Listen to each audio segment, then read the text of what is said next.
Orang itu tidak pernah tahu. Kadang-kadang Allah itu kita tidak pernah tahu. Andai kan boleh dibahasakan, kita tidak pernah tahu cara berpikir Tuhan. Jadi Allah itu zat yang mau, ya itu tadi otoritasnya penuh.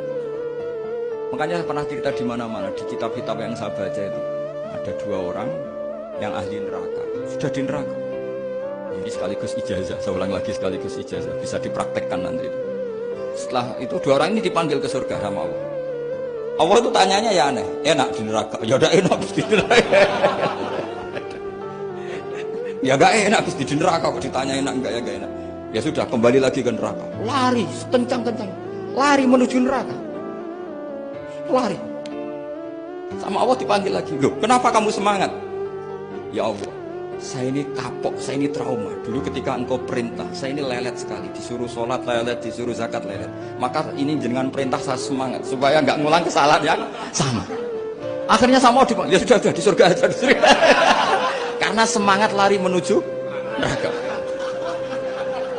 Maka ini ijazah nanti kalau di mahsyar ya, kamu dipanggil, ayo masuk neraka, harus apa? Semangat, semangat. Harus semangat. Oke Gusti, semangat itu. Lah repotnya kalau nggak dipanggil lagi. Akhirnya barokahnya semangat itu dia di surga. Kita tidak pernah tahu cara berpikir Tuhan, nanti kan boleh dibahasakan seperti itu. Yang satu, ayo kembali lagi ke neraka. Tolah itu. Jalan oleh lagi. Sampai itu nggak semangat oleh lagi. Terus ditanya sama, kenapa kamu tolah gitu? Saya tidak pernah ngira ya Allah ketika engkau panggil di surga kemudian engkau kembalikan lagi ke neraka. Ya sudah kamu di surga saja. Barokahnya husnuzon.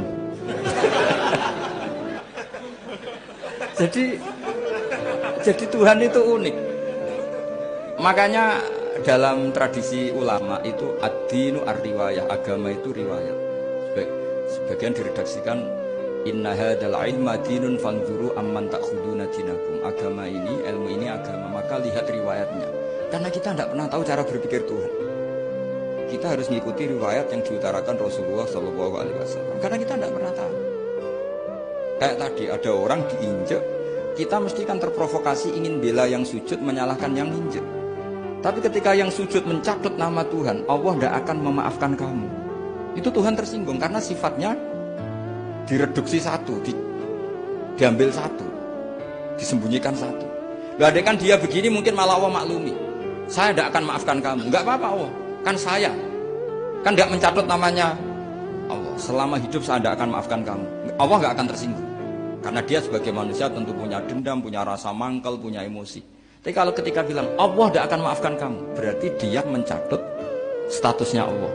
Dan Allah disifatkan hanya satu dari sifatnya Allah, yaitu hanya sifat menyiksa. Padahal Allah punya sifat memaafkan.